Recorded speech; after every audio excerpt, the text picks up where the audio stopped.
Thank you. Every time it gets me. Welcome, everyone. I would like to call to order the February 26th meeting of Town Council. We're going to order at 7:30. If we can please rise for the Pledge of Allegiance.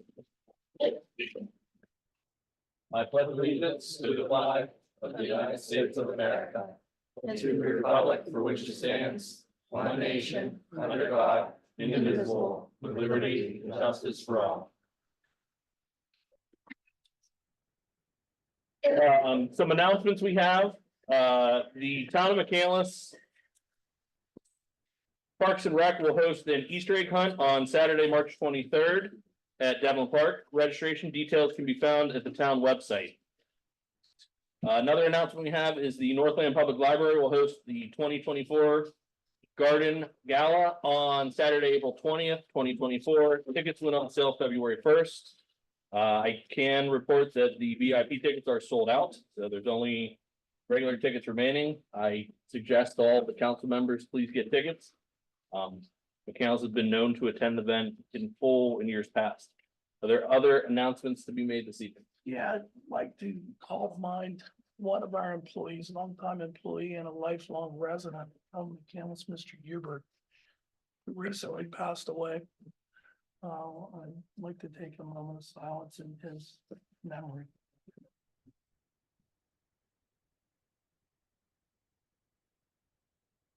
Thank you. Are there any other announcements this evening from any other council members? Okay, next part of our meeting on the agenda, we have I'm sorry, Jack, did I miss another announcement? No. Okay. We had scheduled for a public hearing for the Rachel Carson Eco Village. However, the presenter is running a little late. So we will push that further down the agenda, just so you're aware. It was agreed to here by council. So at this time, we will move to item number 5, public comment on agenda items only. So if you have any comment on agenda items, now is the time. Please come forward, state your name and address, and you'll be given 5 minutes. Irene Caliendo, 411 Hawk. Mine is actually just a very simple request. For those of us not as well versed on the zoning laws as others, I would request that when you get to the public hearing that you please give a little definition of what special district and moderate density neighborhood mean. Thank you. Any other public comment? Okay, pending none, we'll move on to item number 6, town council minutes from February 12th, 2024. Did everyone have the opportunity on council to review those minutes? Any edits or changes? Can I get a motion to approve? So moved. Second. Motion by Mr. Wall, seconded by Mr. Hart. All those in favor, please indicate by saying aye. Aye. Opposed, motion carries. Item number 7 is the reports of committees. I'll turn the meeting over to Mr. Casey for reports of administration and finance. Okay. Ms. Greathouse? Good evening, council. You received in your packet the check listing for January of 2024 in the amount of 1,400,056. Let's just say it was a little over 1 million. Anyone have any questions on the check listing? I had a couple of questions, and this is new on, this is from me being new on council. And we spend an awful lot of money with Comcast and Verizon, and we actually give them a franchise to do business here in the town. Why is that? We receive a franchise fee from them on a quarterly basis, and it is not part of the agreement for that particular type of service. So What is that agreement? They're generally 3 to 4 years. We have them, it's for people that provide television service to, so it's cable basically. Okay, So it's not based on internet. It's basically a fee that they pay us for using our right of way to put their lines through. okay, and we have 3 different contracts, is that correct? we have the Verizon contracts are for internet services, wireless services, and GPS. No, we provide a franchise to Verizon, to Comcast and Comcast. Consolidated, and Consolidate. Consolidate is going away, right? correct, Okay, because they're not going to be offering cable services service. beyond. Thank you very much. Sure. Thank you, Brian. Any other questions about the checklisting? Okay, then Approve that. I would like to make a motion to approve checklisting number one dated January 1, 2024 to January 31, 2024, totaling $1,456,827.92 Thank you, Jack. as submitted to each member of council and posted on the bulletin board and town website. Second. Thank you, Trish. All those in favor, please indicate by saying aye. Aye. Opposed? Motion carries. Thank you. So the Yeah. next item on the agenda is the financial dashboard, and this is just an update. Currently, we started the year-end audit for 2023 today. The auditors were working off-site. They'll be on site on Thursday. This is an update for December. This is the 30-day accrual update. So with the modified accrual system of accounting that we use, we continue to collect 2023 revenue into January. And so this is an update for mostly your EIT, LST, which is your earned income tax, and your local services tax, and other amounts that were received in January, as well as some additional invoices that were received. If anyone has any questions, I'm happy to answer them. You will receive final numbers for 2023 once the audit is completed. We will submit our state report by March 31st. And then they will complete the audit subsequently, hopefully by June. It's consistent. Any questions on the dashboard that was posted? We are at 109% of revenues for the year of budget, and we are at 88% of expenditures. I reviewed this with Councilman Casey this afternoon as part of the Finance Committee. Anyone has any questions? I'm happy to answer it now or at a later date. Thank you, Ms. Grace. Thank you. Communications report. The communications report was in your packet, completed by our public information officer. If you have any questions, please let me know. I will do my best to answer. Thank you. Junior council members report, Yuki and Carson.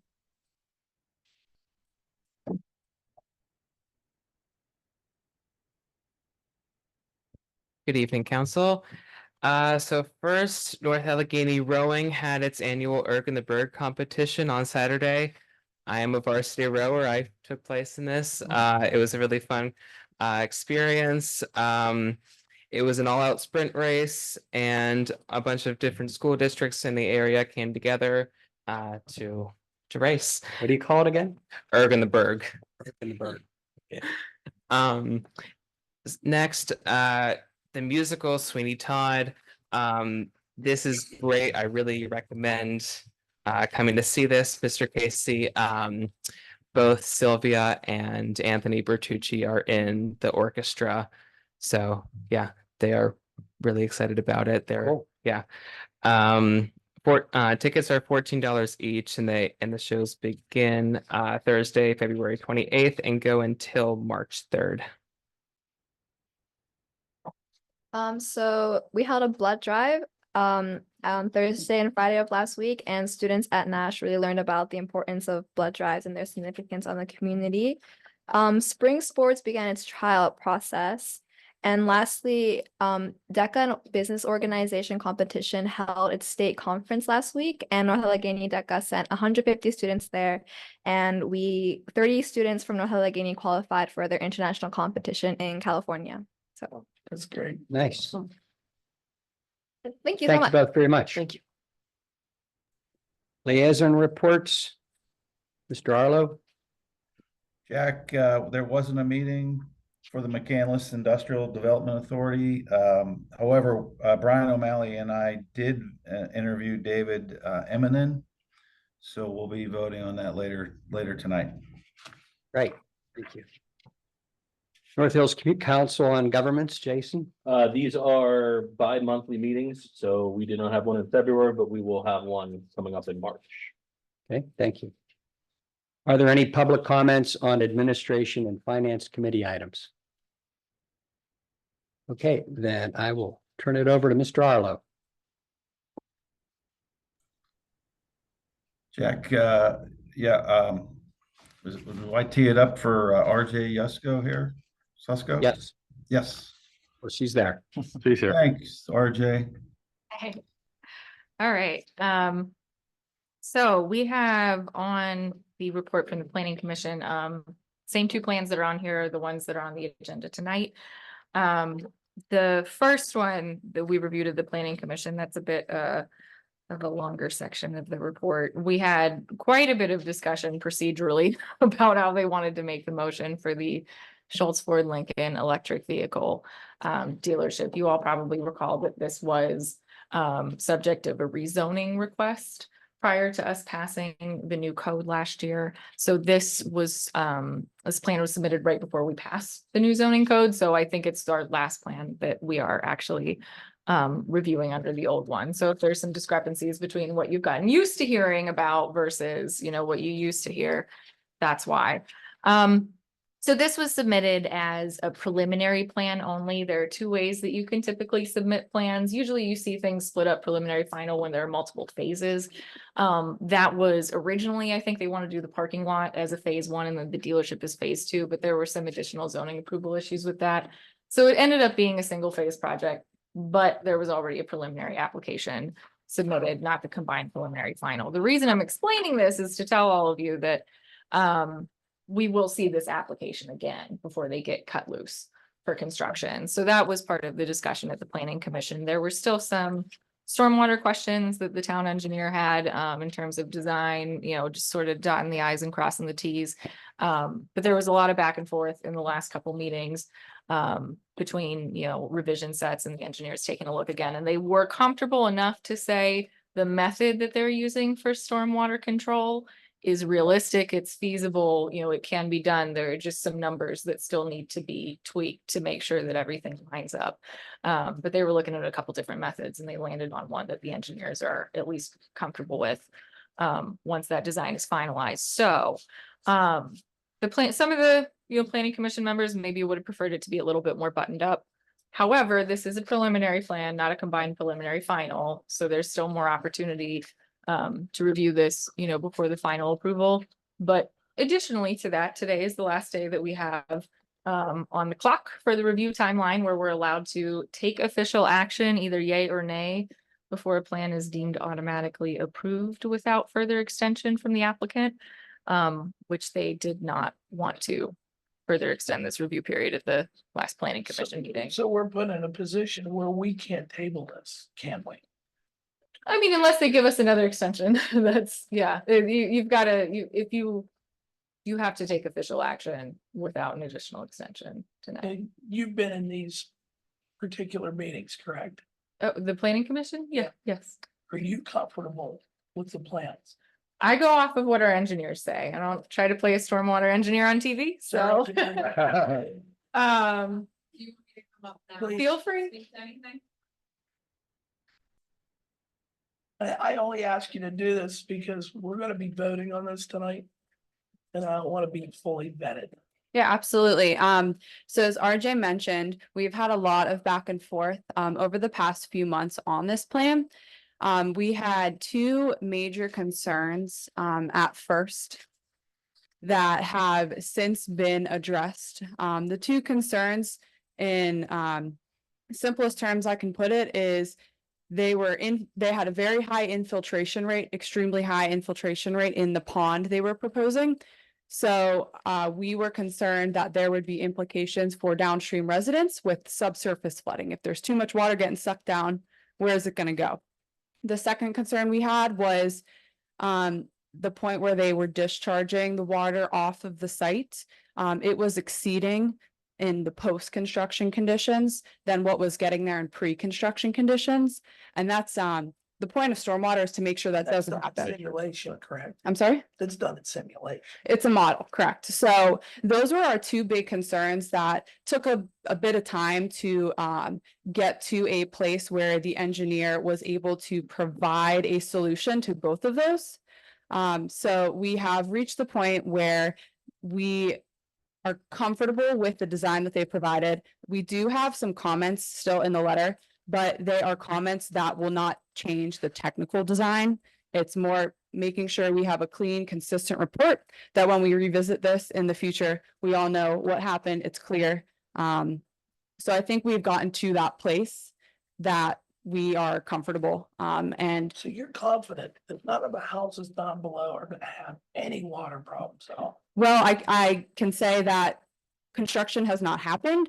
So there's obviously things that I can't speak to at this point that I can't, say it's not going to be an issue. Obviously, I can't control everything that's going to happen in construction. But what the engineer has provided is a solution that meets our ordinances and allows a measure of control on the site. So we're no longer flowing more water off of the site. It's now contained in the site. And we're also adding an impermeable liner. Their engineer provided an impermeable liner with some perforations into it to better control the rate of runoff that's getting into the ground. Don't want to prolong this, but the way that the water runoff is, that there is I guess, a containment, some sort of containment tank, right? There's a stormwater management facility. It's titled an infiltration pond on this site, infiltration basin. I'm sorry? Who owns that today? Is that? Today, the pond does not exist. Oh, there is one right behind. But it's to the left, so it might be Barrels. Yes, the car dealership does have a facility So that's this would- privately owned. This would not add to that? It would, This is a separate system that would be owned by the parcel owner and then the here. water would flow into that? No, so this facility, and I know the folks presenting tonight may have some exhibits to speak on this a little bit more. But the water goes into an existing swale that they are improving, the applicant's improving. We have a comment in there ensuring that they get agreements in place because that's off of their property. It's an existing swale that's in the Ashley Hills neighborhood. So it's not Peter Boudreaux's I'm not sure. property. He's the first property, he's the property and That's correct. It's not that way. Okay. Going the other Oh, it's- direction. It's the other way, yes. So it enters a swale that we've made sure the engineer has designed it for capacity. So it will be reconstructed to be able to handle any sort of emergency that would happen in the basin. And it, from that point, heads into the town. They're adding in a new inlet and an extension of the storm sewer. And it hits a point where it enters the town storm sewer system. And then at that point, once it's in the town storm sewer system, it goes into a town-owned Ashley Hills basin. So that was our second concern, was ensuring that we're not providing more water into the Ashley Hills neighborhood. And my last question would be, then this is a swale that's not owned by the landowner, Correct. that they're improving. Who owns it afterwards? That's one of our comments, is there needs to be an agreement in place with those property owners, clearly defining ownership and responsibility for maintenance on those. Thank you. I have a quick question. With this current plan, were the neighbors there on Nine House Road informed of this? I know there was some objections from the actual residents. Have they been part of this conversation of late? Yeah, so we had talked about this briefly at the planning commission. For one, I believe they did actually provide us, Kelly, you might help me remember this, with the proof of mailing for the stormwater facilities being installed to the adjacent property owners. Yeah, so Yeah. the 3 adjacent property owners, they did provide a letter, FedEx letter, and we did receive proof that those letters were delivered to those 3 owners. Okay. That was maybe a week and a half, 2 weeks ago. Yeah, And I double checked the addresses that they went to. and we had already also discussed this at the planning, I think the last planning commission meeting where they were kind of asking a similar Mhm. question. Yeah. And we had said, well, everyone had gotten the notification as well during the rezoning process, folks were here. Sometimes the stormwater installation notification letters, those are kind of just like a check in the box type of thing, like we don't approve something that doesn't meet our design standards anyway, so. My biggest concern is that the property owners down below this property are not gonna be coming back at this council 9 months after construction and saying, what are you gonna do? Well, all I can say is we don't have a crystal ball. We review the plan in front of us to our code. that complies with our code, then we approve it because it's the standard that you're supposed to follow with development. So if it is designed correctly as presented by the designing engineers and reviewed by our engineers, then it will meet our stormwater standards. And all the conditions have to be met before we can approve that. Yeah, so that was what I was gonna move into talking about, just to explain the conditional approvals a little bit more. So it's not at all uncommon to have some remaining comments on an engineer's letter. You know, I've heard, this is probably gonna sound a little bit familiar to some of you, but forgive me for re-explaining.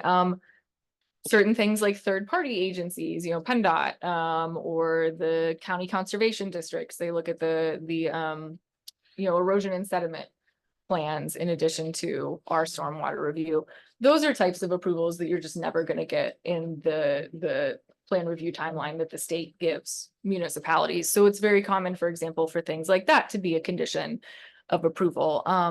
There are also sometimes technical comments remaining. Again, this is just a preliminary plan, not a combined preliminary final submission. So there is another round of this that we have the opportunity to, I mean, it has to be substantially similar. And if it is submitted substantially similar, then you approve the final plan. But we still have the chance to get that back on, you know, the plan review clock that the state gives us. But even if we didn't, when you look at those staff reports that are attached, anytime we have one of these major developments, you'll see that list at the bottom that says, you know, final considerations. And these are all contingencies that are included if an approval is granted tonight. Those are the big administrative items, the third-party approvals. Those all get listed there, as well as saying that the applicant has to satisfy all remaining technical comments of the engineer's review letter. And so that covers us, that if there are little things like you need to format this a little differently or put a clause over here, those are things that are not going to materially change the function and form of the plan. They can be worked out administratively because that's not really something you haggle out at a meeting. That's a technical thing. So it's not necessarily, you know, a bad thing if there are some of those comments remaining. We just have to make sure that we keep an eye on them. And at least from, you know, the administrative end, my department, once this exits the public meeting process and goes out into the pre-construction phase, we don't cut anything loose for construction until you have a clean engineering But to letter. be honest, I read the letter or the report from the engineer. And I just wanted to double check. Mhm. For my own edification, because if I vote yes on this thing or vote yes on a final plan, I want to make sure that we're not condemning a bunch of people. That we And I would, hope you understand that. we would not make a recommendation to approve something if we believe that to be an outcome. So let me address that real briefly with Joe. I called Peter Bordeaux, who's the last house. The house before him has been purchased through the Allegheny County program because it was dormant and it wasn't, the taxes weren't paid. So that'll be part of that property. And Peter's comfortable with it because he knows he has another opportunity to speak. Hey, Ms. Harrington, your report was extraordinary. Very good. Thank you. I do have one more comment. Yes. Could you give us this information a little bit more timely next time so we can have an opportunity to review it, think about it and ask questions? This is the typical timeline that I've delivered staff reports in the past. What would you recommend? Well, if I wish I would have known this was coming, you know, because I had a busy day and it got to the end of the day and then all of a sudden it's there and it wasn't in the original packet. And Oh, it was submitted for the original It packet. was in Friday's information. but it wasn't a Thursday. It was not in the Thursday. I looked at preliminary. this on Yeah. Thursday and I didn't look at it again until today. Yeah, Is that I holy chose smokes. to work through a code all last week to make sure that you all would have your Well, staff. thank you. I'm reports just for the asking you, Yes. you know, or at least give us a heads up that something like this big is coming so that we can do our due diligence on it. I don't like surprises and I don't think anyone else out here does either. It's kind of like a surprise. I will Thank give my immune system the heads up next time. Thank you. RJ, about how much of this property is gonna be paved? Most of it. I don't know a number off the top of my head, but Is it an acre, 2 acres? probably bigger than that. I Here's the- I mean, yeah, All right. it's gonna be a car Clear here. storage lot for the most part. Oh, it's gonna be. Yeah, All of it. I'd have to. So you have the site- oh, you have the site Exact now. number.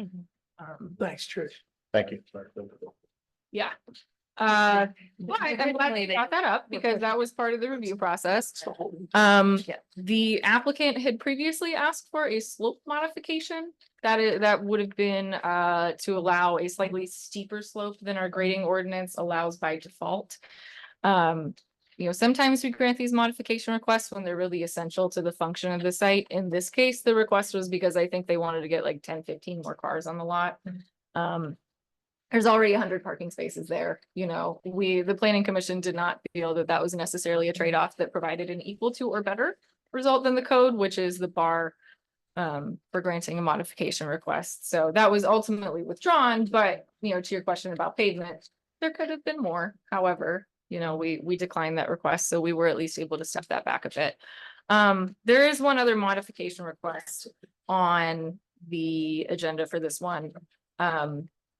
Well, there's only one because they withdrew the first one. Anyway, that one was recommended as an approval by the planning commission. There is a very small piece of frontage, as we were discussing, on Einhaus. And that sidewalk, it's not really going to serve any particular pedestrian function. It's not going to be completed up to Perry Highway. Is that the paper street? Yeah. It's a private road. Yeah, it's not a paper road, but it's a private one. We don't own it. It's not fully improved to town specs by any means. So that sidewalk would be completely inaccessible from the development, something that would be difficult to maintain.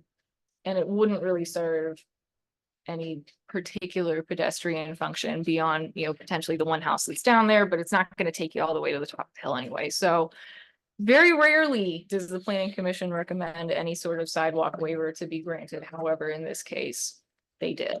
RJ, I did have a discussion with Peter about that too, since his is the only house that really be affected. Yes. And he said he's fine with it, but he wouldn't mind if when they're paving the parking lot, he wouldn't mind if they did a little bit of improvement, to some of the potholes on that street. You might want to tell that to the developer. I think they're here tonight, so. Is there a proposal of in lieu of? for So the that's a good sidewalk? question. I would say that's something that could be included. This came in under the old code, so it's not like a requirement that you always have had to do that. However, that's kind of been our practice in the very few times that we have waived any length of sidewalk. Since this is a preliminary plan, there's an opportunity at the final plan stage, and usually that's something that the engineers haggle out with the developer for sort of cost of construction they pay equal to. So if that's maybe something you all want to incorporate in your approval motion tonight, we can direct the engineers to have a conversation with them about it. Okay, any more questions about this one? All right. So the second plan that you have on your agenda, this one is pretty basic in that we've seen it a few times already, and there are not particularly many changes. They're just dropping a lot. This is the Ridge final plan amended submission. I believe it was in July, I want to say, that we approved, the last iteration of this. They have simply removed one lot and tweaked a few things on the plan, the formatting, the exact calculations, to go down from 19 single family home lots to 18. Everything else is substantially similar from what we can tell. We brought forward the modification requests that were part of the last plan review, just so we're, covering all our bases. All of the conditions and things like that in the staff report are the same as the last one. So happy to answer any questions about that, because I know everybody wasn't here when we did that approval, but this one's a there's no new information other than there's one less lot, on this version of the plan. Does this mean? And I know this was put in during the last zoning, but does this meet the new zoning requirement for storm? That's a good question. Well, stormwater didn't change because stormwater is outside of the zoning code. Okay. But the zoning requirements for this property there's barely any difference at all. And they got just a smidge more permissive in terms of setbacks, if anything. So whatever the plans were in the previous code, it would still be reviewed under the previous code because this was, originally approved back then, but there's nothing substantial in this property that changed. In the stormwater plan for this development. It's the same. It's the same. Yeah, I think there are a couple little tweaks, like, move a number here or there because they chopped the one lot off, but it's nothing substantial, right? do the numbers work? Yeah, so we did a cross check from what they had before to what we had now to see if there were any changes that maybe we were not aware of. And you'll see a few of those captured. They're not major technical comments. It's more just adjust your slopes of pipes to ensure that your calculations match your plans. And basically that was our big, I would say, technical, but I wouldn't even say that's a deal breaker of a comment. Because you can upsize a pipe if you need to, at the end of the day. And then we just had a few cleanup type comments of consistency across the stormwater calcs and the stormwater plan, but no changes in regards to the design or the analysis were in this final plan submission. Now, correct me if I'm wrong, but that stormwater is gonna come down along Route 19. It's under Route 19, is that correct? So it As doesn't. I recall. It doesn't go under Route 19, it stays on the side of the road that it's located on. Yeah, the basin is proposed beneath, there's like a rock face. It's proposed in that flat area. Okay, so the runoff comes off away from the houses on the back end, off of Sarbor Lane. Off of Sarver Lane, there is, I mean, there's. Yeah. No, there's two homes below the rock, below the ridge. Mhm. You know, there are two homes and then there's a substation. Yeah, Right above the substation. yeah. Right. you said back, I thought you meant. Well, it's the back of the, it's the back of the ridge plant. So the runoff from the basin, it ties into an existing PennDOT owned storm sewer. And it discharges into out of an end wall that's existing, and they're upsizing the riprap apron there to ensure that it doesn't create any additional erosion at that location. Sure now, is that part of our stormwater, our Pine Creek reclamation, should I say? Is the bank construction on Pine Creek. Not at that location. This is upstream. It's a little offshoot of a channel that goes down into Pine Creek. It's not in the same location, if that answers your question. That does answer Okay. my question, thank you. Yeah, you're welcome. And if I may, the stormwater ordinance, and hopefully we can all kind of get that. I believe the amount of water they're allowed to put back into the system is 65% of what is estimated coming off the current property. There is a release rate in this. I can't remember off the top of my head if Yeah. it is 65%, but basically what that means in the Pine Creek area, there's certain amounts, so you can release 65% at a location from what was there in pre-construction conditions. So, If it was coming down, it's whatever was there as it is Yeah. currently structured with the land masses that are there, the vegetation is there. The water that they have to calculate coming out is 65% less than Okay. that number. You'll have to forgive me 45. for all these questions, but I have a neophyte knowledge of stormwater. I just wanted to highlight our stormwater Yeah. ordinance that we passed to try to highlight, particularly in the Pine Creek watershed. So that was a big thing. yeah, and for the 1 and 2 year storms, which are like our standard typical storms, we actually added an additional restriction to get those down to 50%.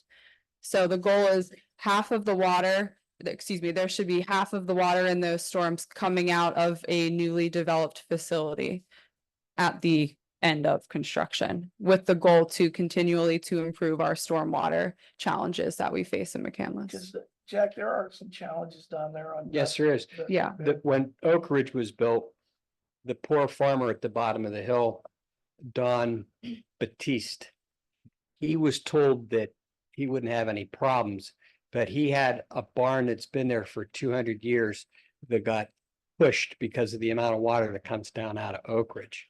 Jason had suggested a year or two ago that when they do develop the Marwa property, that they put a swale in there that takes any additional water off of that hillside. It's not gonna take the Oak Ridge water, but any of the property on the backside where they want to change that fill slope. Mhm.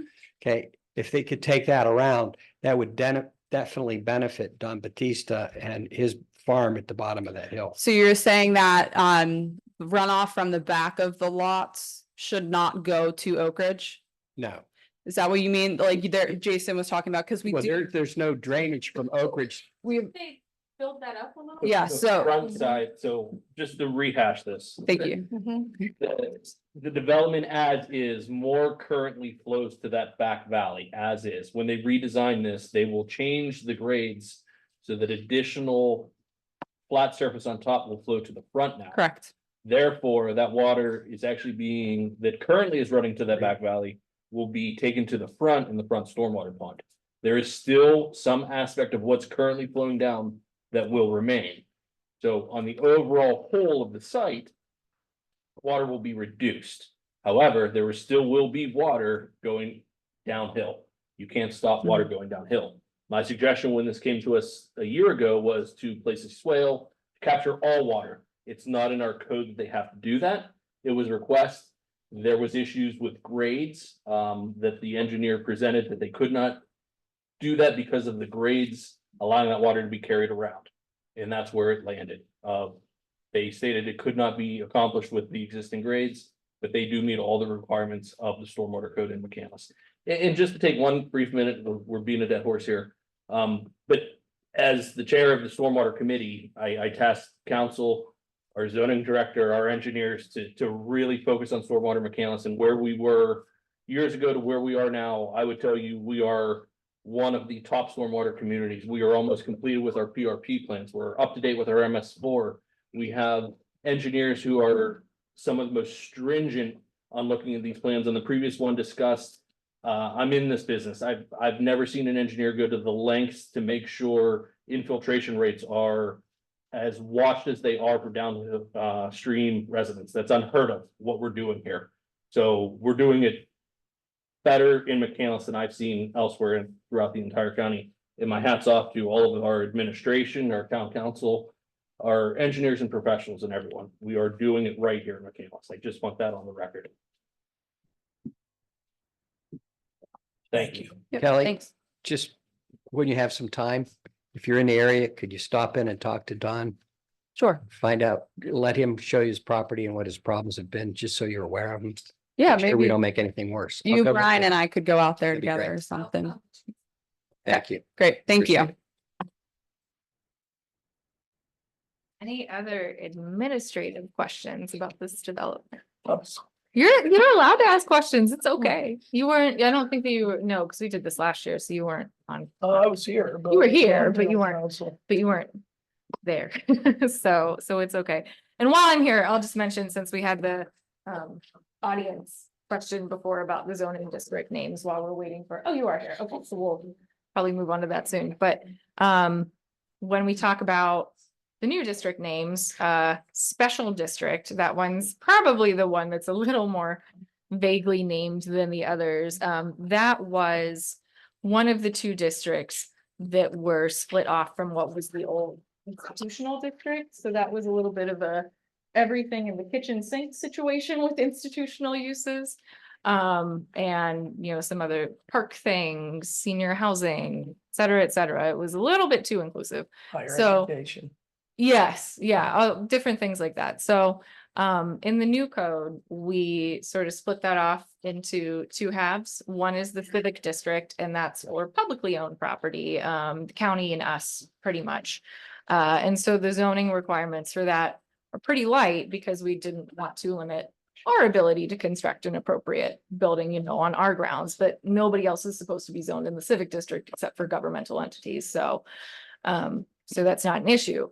The special district is where most of the other institutional types of uses, civic recreation, that's not owned by us, hospitals, higher education, regular education, secondary education, whatever, the school district, different things like that. So, the Sisters of Divine Providence property, as well as the couple other properties that were institutional in that area, were zoned into the special district. And the application on the table is to swap that one piece of property that they subdivided when they built the whole new mother house, and they had planned on, subdividing a piece of property to sell it off eventually. When we were doing the zoning rewrite, we left that in the special district because we didn't want to presume what it would become, but there was definitely some understanding that we were, working with the consultants, that eventually that would be sold, and whatever that might become, that was a proposal to put on the table at that time. So it's not out of left field or anything that we're receiving a rezoning request. We just didn't necessarily know what would be proposed there eventually. The RM district, moderate density neighborhood, is the new residential zoning district that we created in this code.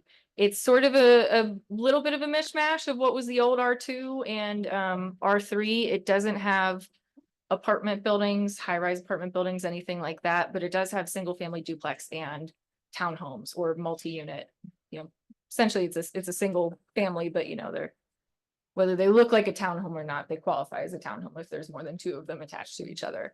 And so that is part of the proposal that we're going to hear about in the public hearing tonight. Some are 2 units, some are 3 units. Very, very interesting project. So do we know when we want to do the public hearing for that? I'm gonna do it after the reports of committee, so we'll Okay. get through a couple So more. I'll hang on for then, and then maybe I'll do a brief little. Well, I covered most of the intro. So if you have any questions now, feel free to ask me. If not, I'm happy to hold them until we get to the public hearing. Let's hold till we get through the rest of these reports of committee. Okay, I am good with that. All right, thank you. Sorry. Thank you. No, you're fine. Mr. Arlo, you want to continue there? Sure. I attended the planning commission meeting and there was, on the Barrel project, there was a lot of discussion. The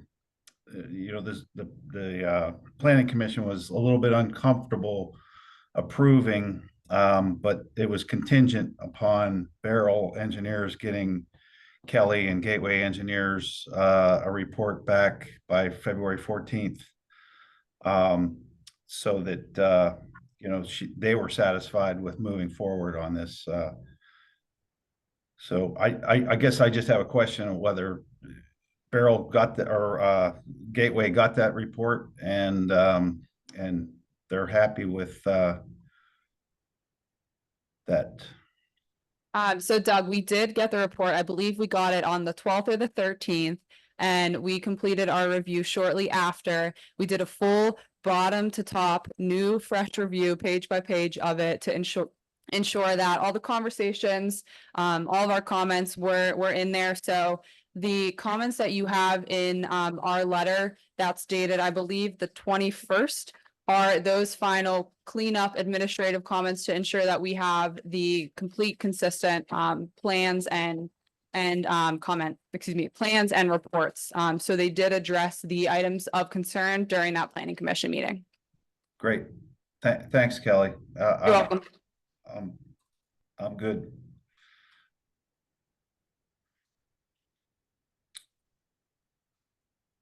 Moving on, do we want to go to zoning hearing board, Ms. Clune? Okay, thank you. The most recent approved minutes from December's meeting are in your packet. There was no meeting in February, so the January will be coming next month, and there will be a meeting in March. Any questions for Ms. Clune? Okay, at this time, are there any public comments on planning and zoning committee items? Again, there will be a public hearing, so that part we will hold for that. Please come up, state your name and address. Ellen Wright, 9635 Old Coomer Road, Allison Park, PA 15101. I'm just kind of concerned about the clarity for the planning and zoning. It would have been nice to have had some pictures for the prior discussion so that when you were talking about the swales and the property that we could see it, that would have been helpful. There were a lot of reports, and I think I've kind of sorted through what was what. There's a monthly staff report, then there's a Ridge subdivision report, then there's a Schultz Ford report. It's hard to know what the difference is between the monthly report and the Ridge final and the Schultz Ford. So that's a little confusing. And then I noticed that on the Ridge, the second modification that's to be voted on 11A number 2, that the planning commission is recommending denial. According to page 2 of the February 22nd Ridge final subdivision land development plan amendment. And then related to like all the different times that things come to the town council for approval, it would be kind of nice to see a tree of like, you go to the planning commission and then you have to go up to the town council and get approval for this. And then it goes back to planning commission and then you have to get approval for this so that the whole process is more transparent. So those are my comments. Thank you very much. Thank you for your comments. Are there any other comments? Okay, at this time, then we will move to sub item B, reports of Recreation Committee, Mr. Giorgetti. Finance, Development, and Promotional Committee for the Heritage and Cultural Center, Mr. Hart. We had a meeting for the Finance Development Promotional Committee for the Heritage Cultural Center. Scheduled several fundraisers. And I believe the minutes are in the packet. Also had a couple of questions for council that will be addressed at a future meeting. That is all. Activities Advisory Ad Hoc Committee, Ms. Clunin. Thank you. We did have a second meeting and a couple of the items that we are discussing right now is trying to continue input with the master park plan. I understand the RFP will be out very soon and hopefully that will be awarded in April. So the ad hoc committee wants to remind the town to work with the comprehensive plan and maintaining green space and working with our current green space.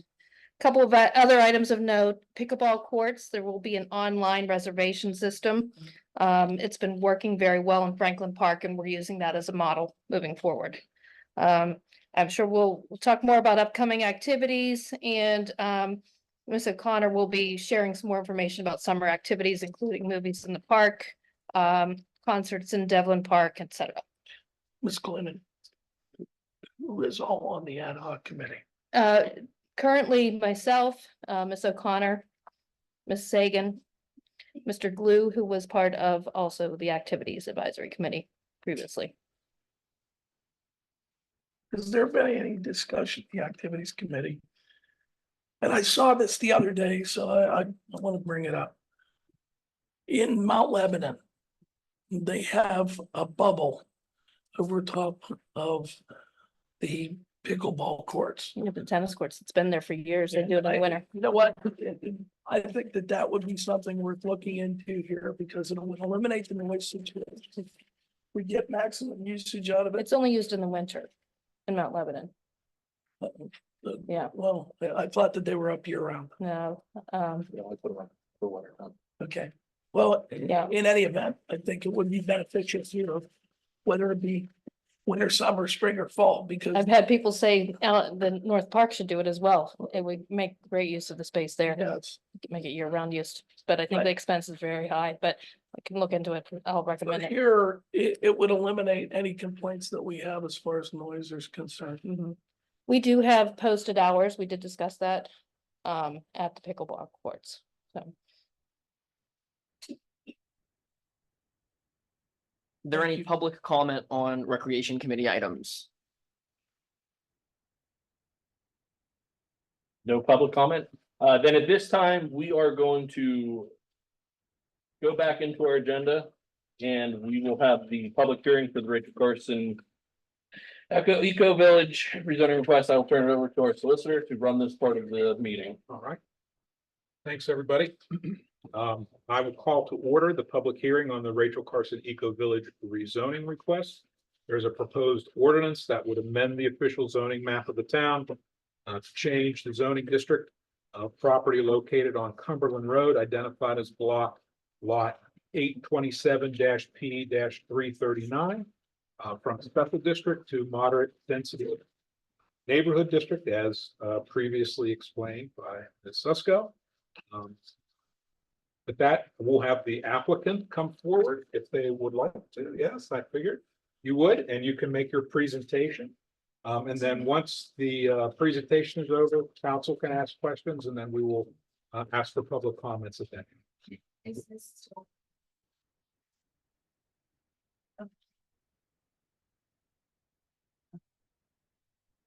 First, my name is, 1 second, we're having some technical changeover. Then I will give you my apology for getting lost tonight. Right. We ended up at a different 9955 Grubbs Road. Who knew? I'm- But You're here now. That's what yes, matters. yes. Could you speak up, please? Certainly. Thank you. Yes. Okay. I see. All right. Can you bring it up full screen? Yes.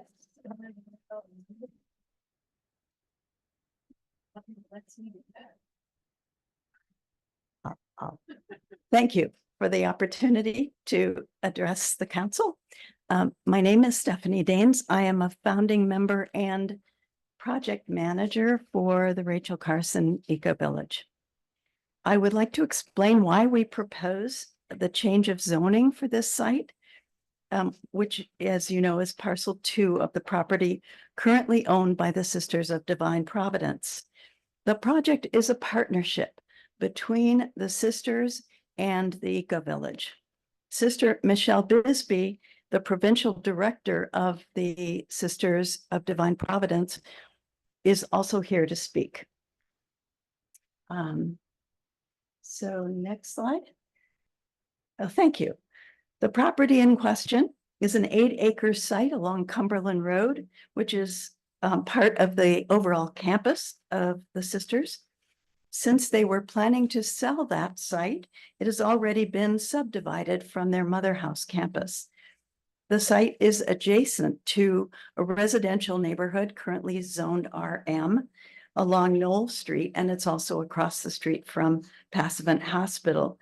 We have been in contact both with Passavant and La Roche, as well as with the neighbors with whom we have met twice. Next. The site is outlined here on the current zoning map. We are requesting a change from the SD institutional district to the moderate density neighborhood district. This is actually an expansion of the district, which is to the east of the site. Next. As a small scale home ownership development, this project is in character with the residences along Knoll Street. But this request is not just about the Eco Village project. The change in zoning would protect those neighbors from large-scale institutional development that is currently permitted by the site's current zoning. It's also in character with the residential houses that are on Knoll Street, and also the Sisters apartment building, which is allowed in SD, but is residential in character. So next. Oh, I'm sorry, that was it. This shows you the zoning envelope that is currently permitted on this site compared to the size of the houses that are along Knoll Street.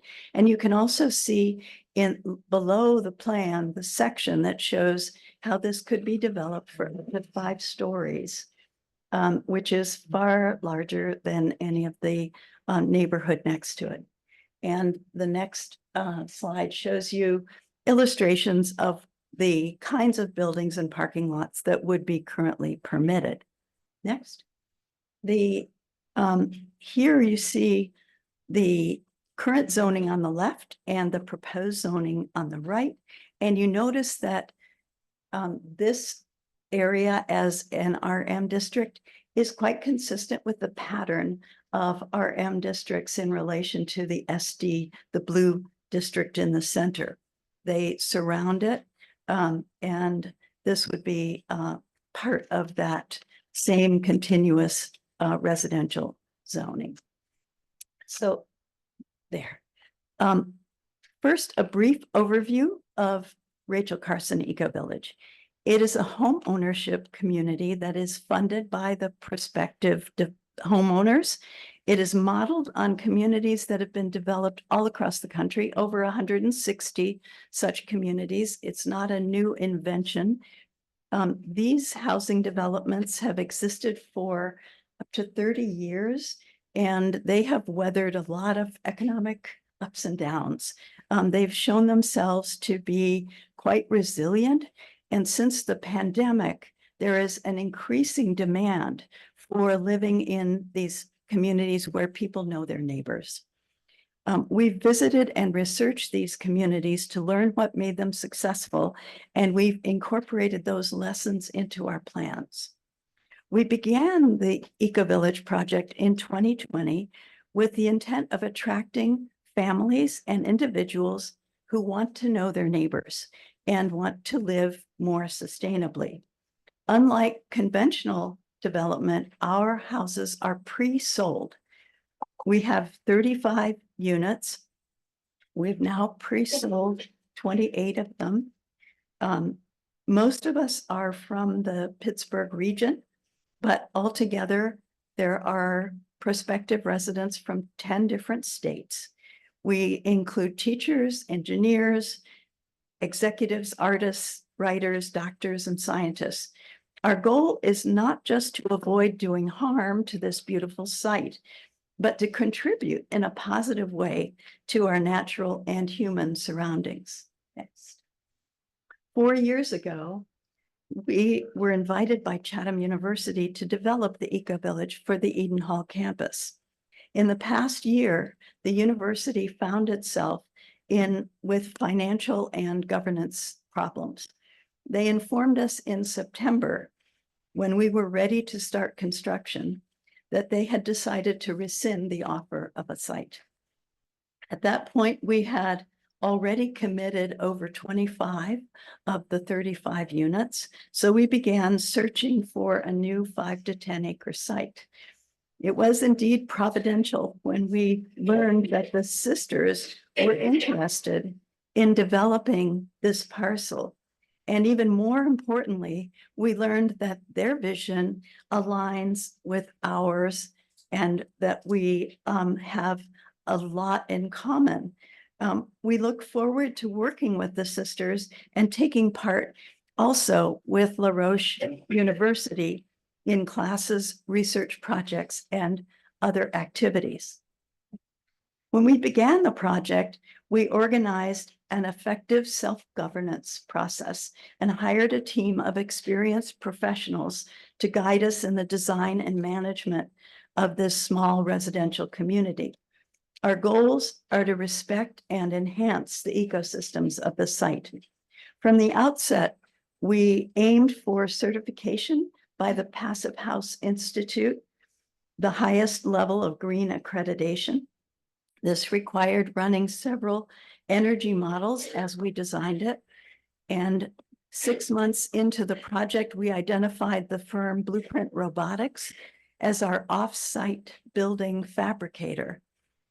They assemble the panels in their factory, and that provides greater precision, more protection from the weather, better materials, and overall quality control. It also reduces the construction time to half of what would be normal in a residential development. So this will take less than 10 months to construct. Briefly, our houses are designed in the tradition of forest cabins with sloping roofs and generous porches. As part of our commitment to sustainable living, the units are modest in size. They all have 2 floors. The upper floor has a cathedral ceiling and is available to the owner to customize as they like. The 2-unit buildings can become offices, studios, or additional bedrooms. We have 3 types of residential buildings that have 1 and 2 bedroom units in them. Next. In order to determine the feasibility of the project, we commissioned a tree survey that identified the location, size, and species of every tree on the property. That's 522. We also had a stream and wetland delineation and are working with a master arborist to understand the health of the trees and the forest ecosystem. Our goal is to protect the character of the site and particularly the mature trees by minimizing regrading and paving and locating buildings in small open areas. We have met with RJ, with Jeff Wisner, with Gateway Engineers and the County Conservation District to make sure we understand the development requirements that the project needs to meet. Next. This is our preliminary site plan that evolved from those meetings. It is illustrative of our concept, even though the plans are yet to be fully developed. The houses are clustered side by side in 2-unit or 3-unit buildings. Including the small clubhouse, we have 16 buildings. Each unit is sold with 1 parking space, and 35 spaces, that is 1 per unit, is provided in a buffered lot near the entrance to the site. The additional 35 spaces that are required by the zoning code will be designated as such on the Sisters campus from spaces they already have that are not otherwise required by the zoning code. You see the buildings here allow for a large area of the site to be undisturbed, but access for emergency vehicles complies with the International Fire Code, which requires all unsprinklered buildings to be within 150 feet of a 20-foot wide right-of-way. We believe that we can preserve 80% of the existing trees. We have avoided a wetland area in the south part of the property and allowed for a 35-foot buffer from the intermittent streams that run through it. A second small wetland area was identified just where the access easement from Cumberland Road enters the site. The only way to access the site is across that wet area, so we will be applying to the county for a GP7 permit for that.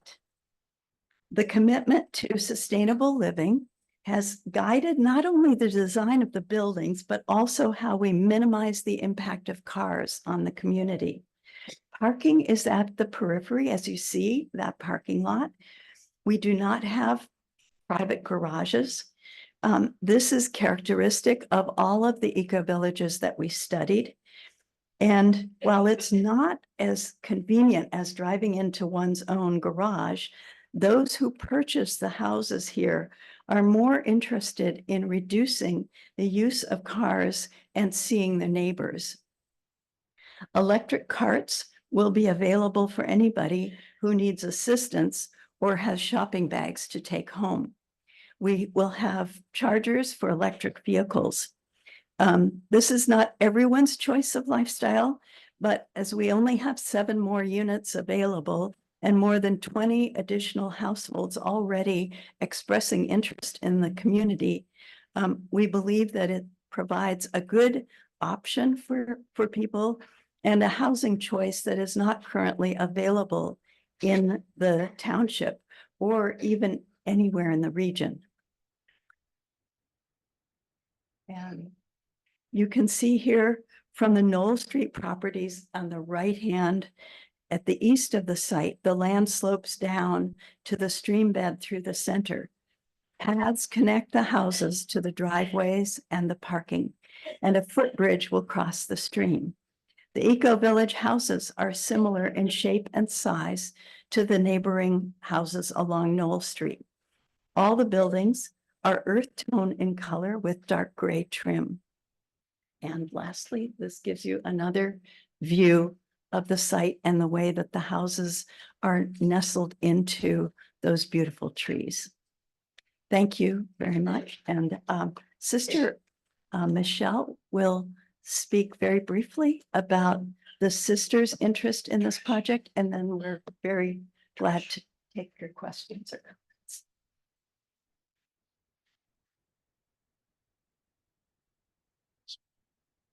Thank you very much. I'm Sister Michelle Bisbee and currently the elected provincial of the Sisters of Divine Providence. The parcel in question belongs to the sisters. We bought it 100 years ago. Actually, we signed the deed on October 10th, 1924. And obviously, at that point in time, we bought it because we had 500 people to take care of.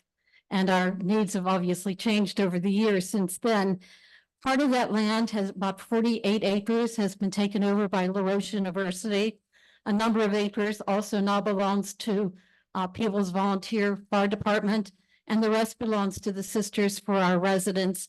And it used to be land that we had orchards and cornfields and that kind of thing on. So for the last 100 years, we've cared for the property and used it to respond to the needs of the times. Every 5 years, the sisters meet together to determine our future direction. When we met in the fall of 2021, we were keenly aware of our diminishment in numbers, of the drastic change in our median age, and the diminishment of our resources. Yet we still felt lured by the God of Providence, who we see as the God of possibilities, to commit ourselves and our resources to the needs of our times. At this particular meeting, we pledged to pursue ecological justice, sustainable living, and to address our contribution to the climate crisis so that we might better participate with a particular focus on our property to making some changes at Providence Heights. We're currently in the midst of a carbon assessment to find ways to lower our carbon emissions. All of this is to say that we're delighted at the possibility of entering into a partnership with the Rachel Carson Eco Village. With them, there seems to be a seamless alignment of our values and hopes for the future. We know that our influence is time limited, yet we have no doubt that our legacy is secure in their hands. We believe that the residential use of this site is more appropriate to its context and its character than the institutional use currently permitted. So we support changing the zoning to R4, RM. Thank you very much.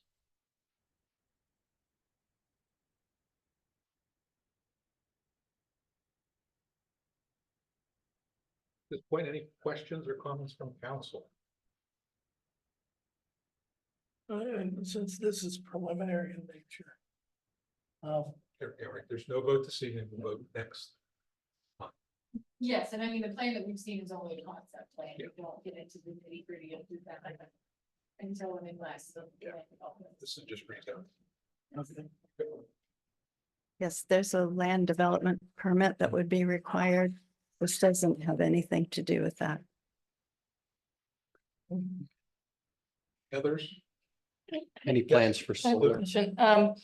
Is the Eco Village considered a nonprofit organization? Now, will these properties be taxed at the residential rate though? Okay, Yes, thank you. that's right. Any plans for solar? Oh, yes. Although it's interesting because the houses are super insulated, it will take a long payback period for the solar. Without solar, we have plans. Every house is solar ready, but we're living in a forest. So it's probably not going to be a major priority. However, we will purchase green power. And that will be entirely from renewable resources. Thank you. Thank you. Anybody else? At this point, anybody from the public, questions or comments?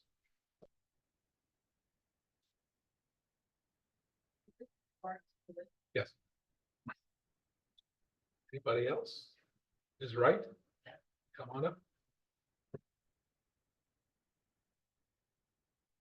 All right, 9635 Old Coomer Road, Allison Park, PA 15101. Anybody else have that memorized? Just checking. I love trees. I love the stream study. I love the whole thing. But once again, the rezoning process is problematic. Council passed a zoning code, fully intending to make exceptions to what had been passed. We didn't know what those exceptions were. And here's something that's being rezoned shortly after the code was passed. It was said earlier tonight, and it's also in the planning commission minutes, that the town did not want to predetermine what it could become if sold. Well, we all live with zoning that's been predetermined. I mean, that's what happens with zoning. Perhaps if cards had been mailed out to everybody ahead of time, then during the public hearing for the change in the zoning, people could have come and asked to have the zoning done at that time. So my concern is with the process of the whole zoning. Love the trees, preserving the trees, the stream study, the whole bit. But once again, I'm concerned about the process for the zoning that was passed. Thank you. Thank you, Ms. Wright. Any other public comments? Seeing none, Eco Village, any other final comments? No, okay. And with that, I will close the public hearing. Thank you, Mr. Corbel. This time we'll pick back up at number 8, the town manager's report.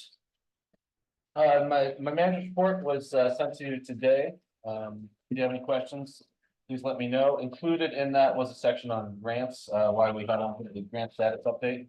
I'm also working, gonna sit down with Councilwoman Clunin about all the grants that we have both in process. Ones we've been awarded, ones we're still waiting on determination, and ones we're exploring. So that council can have a full report on everything that we're trying to work with across the town and try to accomplish anywhere we can find a little bit extra funding outside of our usual tax dollars. Thank you, Mr. O'Malley. Item number B is the engineer's report. I believe that was in your packets. The town engineer is here if there are any questions. You earned your money tonight, kid. I didn't ask you to come up. I'm ready for you. You earned your money tonight already. Are there any questions for Kelly? All right, then continuing on, item number 9, the town attorney's report. Report was also part of the packet, but if you have any questions, we should discuss it offline or in executive session. That's the end of my report. Item number 11, new business, the Ridge. So there's a representative here from the Ridge. RJ will help through this. This is what we got a little bit into discussion earlier. You'll see there are 3 motions for this. Understand we have seen these motions before, but in order to move through this part, we are going to go through them again, just to make sure all of our ducks in are. Yes, good evening. My name's David Lucci. I'm from Victor Wetzel Associates. I believe RJ and Kelly have discussed both of the projects that I'm going to be involved in tonight here. But this is for the Ridge, right? First, yeah, the Ridge was only to be resubmitted to the town to make sure that we have the lots to fit the housing. So we had to reduce 1 lot. So it's consistent with everything is consistent with what was approved before, other than we reduced 1 lot. So go through the quick PowerPoint. Next slide. This is our 19 lot that was approved. Again, it's off of 19. We have 1 access that ends into a cul-de-sac. The entrance has not changed, or the cul-de-sac or the detention facility. What has changed from what our plans are, we'll go to the next slide, I guess. This is the 18 lot plan. Again, where the entrance was or is being planned is staying the same, and the cul-de-sac is remaining, as well as our detention facility. The only thing that was changed was in the middle, kind of bending of the street a little bit. We had to make the lots wider in order to have to fit the kind of housing that's going to be on the lots here. Other than that, same thing. We're having a sidewalk along 19. And I can answer any questions that you might have. I think we, RJ and Kelly has discussed things about stormwater and stuff, so. Are there any questions? Yeah, what was the retaining wall behind 3 and 4? Yes, that is the retaining wall. it is there to maintain the grade of the 3-to-1 slopes that we have. Because of the 4 trees. Correct. Yes. Yes. But it's less than 4 feet from my Yes, it is. understanding. It is definitely less than 4 feet. I think it's like 3 feet or less than 3. Thank you.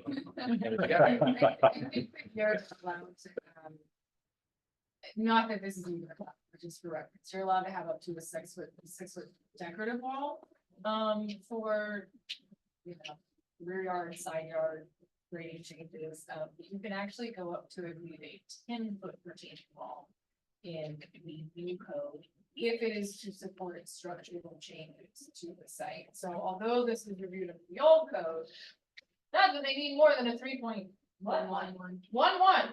foot wall, but if they did, we now have a little more freedom to apply the new code that way.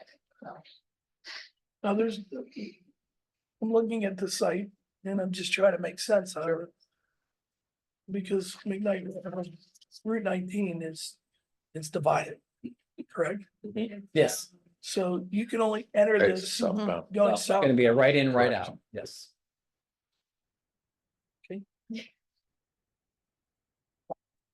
Are there any other additional questions? Then there are some motions on the table here. The first motion, talked about, which we had previously approved, but is up for discussion tonight, is a request to change the slopes from the code standard of 3-to-1 to 2.5-to-1. And this is being done so in order to preserve some trees. So I would just explain, we're doing this because we passed it before. Correct. We're doing it again, just to keep it on the record with all passages that we're doing. So I would be looking for a motion. I'll make that motion. Mr. Casey, Motion to approve modification request number 1 to allow a fill slope of 2.5 H to 1 V in a limited area behind lots 1 and 2 as shown on the plans in order to save 4 large trees at the rear of the property. If granted, the approval was conditioned upon full plan approval being obtained. is there a second? Second. Second, Mr. Giorgetti. All those in favor, please indicate by saying aye. Aye. Opposed, motion carries. Item number 2 on here is a modification request for the waive of the bond for street trees and sidewalks. Again, this is on here as a housekeeping because we had previously rejected this. And we want to make sure we're keeping this as this comes back to us. I make a motion to reject the modification request number 2 to waive the requirement of the applicant to bond the street trees and sidewalks if granted the approval is conditioned upon full plan approval being obtained. Second. Second, Mr. Casey, all those in favor of the rejection, please indicate by saying aye. Aye. Opposed, motion carries. Item number 3 is basically the main changes here of what we just discussed, the changes of the lots from, I believe it's 19 to 18. It's the catch-all. This is us saying they're going to follow it, as we had the discussion earlier with RJ about the letters and the engineering and all the technical comments. This is the catch-all. We're proving that here if we so choose. This is that catch piece. So are there any motions? I'll make a motion. Motion to approve the amended final subdivision land development application for the Ridge residential plan submitted by the Ridge Pittsburgh LP located on Perry Highway, block lots 1071-E-251, 1071-E-272, and 1071-J-253. Contingent upon all items being addressed as identified in the Planning and Development Staff Report dated February 22, 2024. Town Engineers Review Letters dated June 1, 2023, and February 1, 2024, and any other subsequently issued review letters. Is there a second? Second. Second, Mr. Hart. All those in favor, please do so by indicating aye. Aye. Opposed? Motion carries. Thank you. Next item, please stay here, sir, is the Schultz Lincoln EV dealership. If you can go ahead and give us a little bit of background. I know we spoke briefly about it before. Sure. Yes. But again, possibly if there's a presentation. Yes, I do have one slide here, RJ, if be so gracious and put it on. This is the site plan that we have here. It's gonna be an expansion for Schultz Ford for their electric cars industry. And we're gonna be, it's on 3.271 acres. It's off of 19. Total in red is the total square foot of 18,700 square feet. The first part is a 5,100 square feet of a of the sales area, and then we have the back portion is the 13,600 square feet for service. We do have 135 spaces being planned on this property. We have one access in the area of the light green is the detention facility. And I believe we have had many comments and concerns about our discharge of our stormwater. I believe we ironed out all those comments from Gateway Engineers. And again, this is for preliminary plan purpose only. We'll be back in front of you for the final plans. Are there any questions? Yeah. I can't tell what the gradient is here, but where the retention pond is, does it drain north or south towards the Bordeaux house?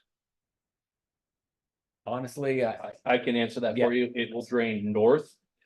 So you see where the cursor is here on the screen? That is the outfall pipe. Okay. It drains from that pond to a newly installed basin there. And then that drains north to an existing storm system into Ashley Hills. Ashley Hills. Thank you. Okay, so is there a spillway associated with this? I think we have our outlet structure is our emergency spillway per se. And I'll have RJ, Kelly, if you want to chime in as well. There is a spillway. There is? Yeah. And where would that spillway be? It's in the center of the berm of the basin that can be pulled outfall into the channel. There's a channel off that is not colored. That area is the channel that it drains, everything drains into. Is that the swale Yeah, you the swale, discussed yes. earlier? Okay, so it won't, what about these 3 or 4 homes that are behind it? It's like. Are a they ditch of uphill from water. that? They're They're downhill from that, but the waters, if there's an emergency spillway, the spillway will be draining into that swale. There's And a then, channel and then, between and then them. going into that existing catch basin that is. Well, I just want to make sure that the spillway doesn't come straight down into the houses. No, it's going into the swale if it does. Okay. If it ever does, but you know, I suppose you'd rip wrap in the swale. if we have to, we'd have to have the emergency spillway. It would have to be a riprap, yes. Okay, thank you. And the other thing is too, you've asked us to waive the requirement to construct the sidewalk. Yes, and if you want to just blow that up again, that's that. It's only on Iron House Road, is what we're asking. Yeah, I understand. Yeah. You know, is there a negotiation to take place as far as getting payment in lieu of sidewalk?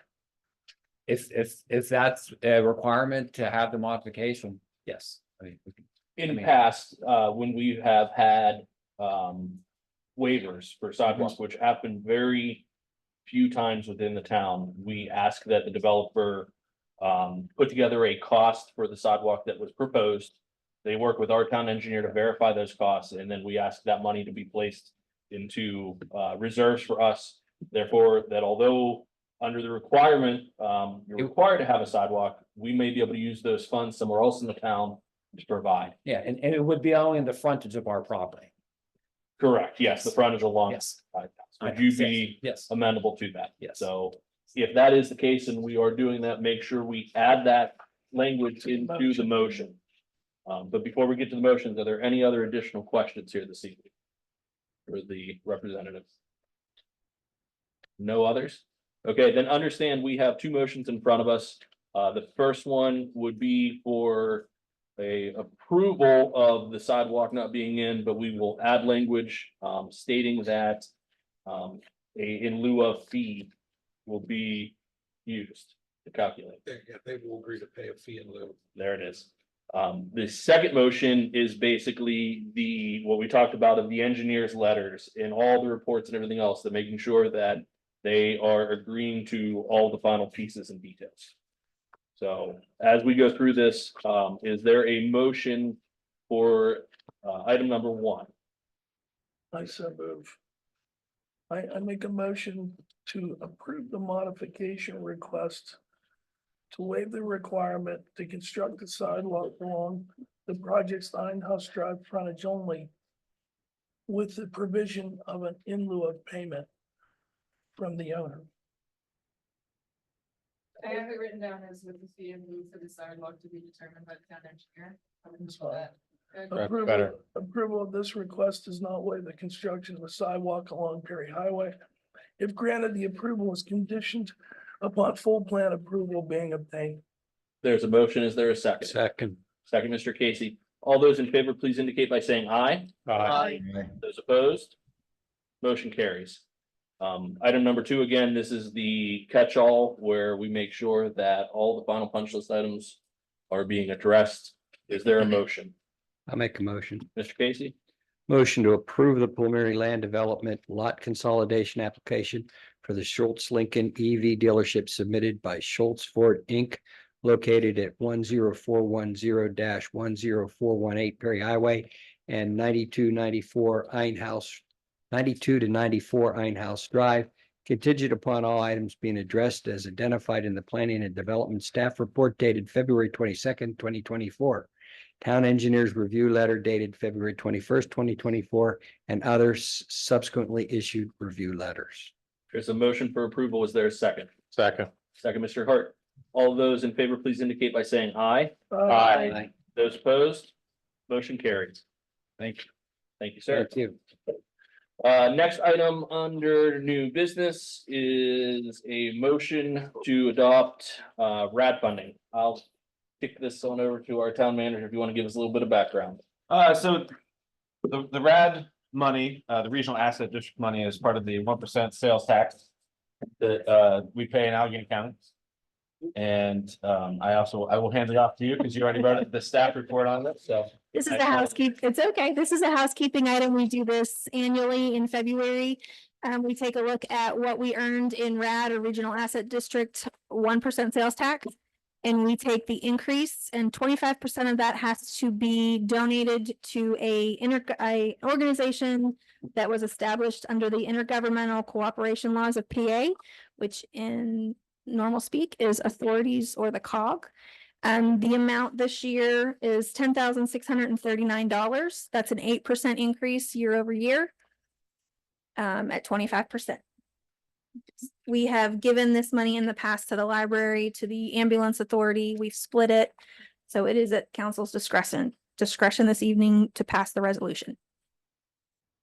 Is that 1% only earned in our municipality, or No. is it a percentage of all of Allegheny County? It's all of Allegheny County, and then it is Divvy it up. there's a percentage of that 1% that's spread out to all the municipalities. The increase that we get year to year, 25% of that has to be given to an intergovernmental organization. So let me start off. Mhm. This has been a fun debate in my 2 years of council. We have 2 wonderful organizations we give this money to, the library or the ambulance authority. And unfortunately, the Caliendo sisters can't spar it out tonight for the proceeds of this. And I debated this all day about, how do we pick? I came off the library board. I'm gonna be passionate about it. I'm gonna fight for the library. And I thought, man, I want to win for my side. But I think we have the opportunity here tonight to walk away with wins for both sides. And I think that's something that doesn't happen often in local government. And I think my opinion is we could take these funds and we could split them and we can walk away with 2 winners instead of 1 winner and 1 loser. And that's my thought process. But I'm willing to listen to what everybody else's is as well. Trish? I would prefer it to go straight to the ambulance authority. Our library has done a wonderful job at fundraising this year. They've been receiving some wonderful grants for the improvements of the facility. And our ambulance authority has been working very hard on grants and so forth, but it's still not enough for the life-saving service that they provide to our community.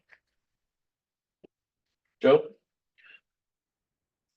I'm betwixt and between, but I can tell you that I agree with Ms. Clunin because I believe that I've had the opportunity, I know Mr. Giorgetti's had the opportunity to sit down and actually tour the facility and sit down with the people and understand where we've come from in the last 3 years and where we're going.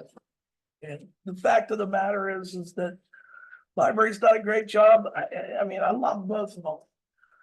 But the bottom line is right now, we fell a little short in our, in my opinion, we fell a little short in our donation or our supplement to the ambulance authority last year. So I believe it should go to the ambulance authority. Mr. Giorgetti. Both are wonderful things, but I think that the ambulance authority is in the most need. So I would say that we give it all to them. Mr. Hart. I'm gonna agree with Nick. I think the ambulance is probably in more need. I think the library is probably not in the most need right now. Mr. Casey. Basically, when the library came to us and said we want X amount of dollars, we gave them X amount of dollars. When the ambulance authority came to us, we said, okay, we'll give you 70% of your ask. So we didn't rise to the occasion that others would like to have had us rise to. Right now, it costs $3,000 per employee to outfit for emergency situations. They go to a fire, what have you. They have no protective gear. And so if we give them the whole 10,000, at least 3 people will have the ability to have protective gear when they go to certain situations. So I'm wholeheartely behind 100% going to the ambulance authority. Is there a motion on the floor? That's Mr. Oh, I'm sorry, Mr. Arlo. For ambulance authority, I make it unanimous, except for you, Jason. Is there a motion I'd out like to there? make a motion. Ms. Clunin. I'd like to make a motion to adopt tentatively identified resolution number 3 of 2024, awarding excess regional asset district funds to the McCandless Franklin Park Ambulance Authority. Second. There's a first and a second. All those in favor, please indicate by saying aye. Aye. Opposed? Motion carries. Thank you. Next up is an appointment to MIDA. I believe our liaison, is that you, Mr. Arlo? Yeah, I'd like to make a motion to appoint David Immonen for a full term on the McCandless Industrial Development Authority to expire 12/31/27. Second by Mr. Wall. All those in favor, please indicate by saying aye. Aye. Opposed? Motion carries. At this time, there is time for public non-agenda comments. So if you have any non-agenda comments, please come forward, state your name and address. Hi, Marcia Caliendo, 10529 Abbey. On behalf of the ambulance authority, I just wanted to say thank you. My sister may need it. All I'm saying is she left under.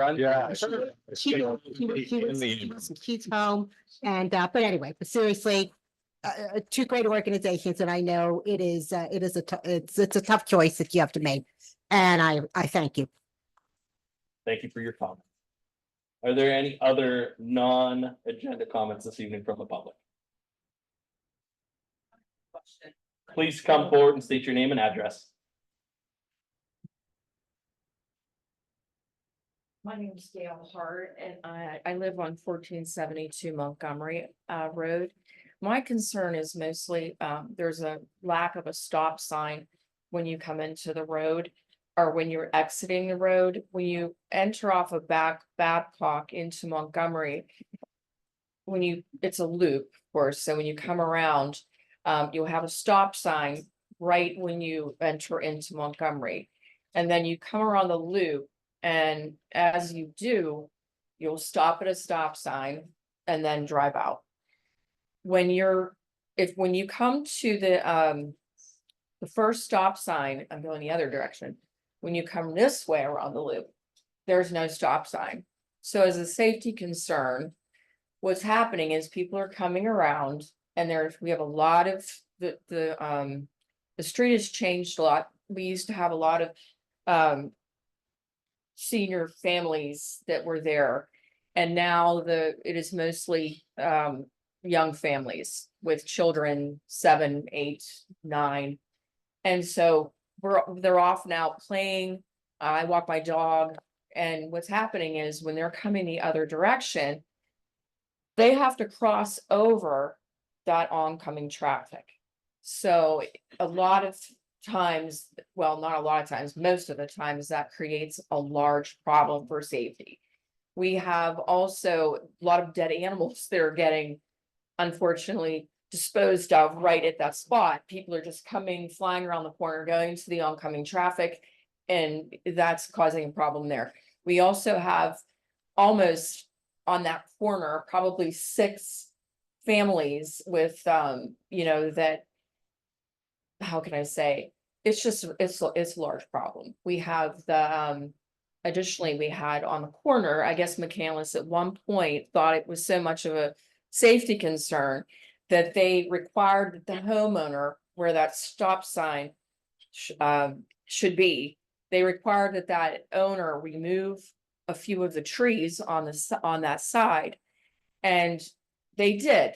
The new family that moved in is a rental, has now been renting the home. So what's happening is now the brush has grown up, and every time, since there's not a stop sign there, every time that brush grows, and it's now been about 3 years, everyone's walking around trying to bend the brush, trying to do what we can. So it makes it all the more pressing, because not only do we have people coming in on oncoming traffic, but we also have those coming in.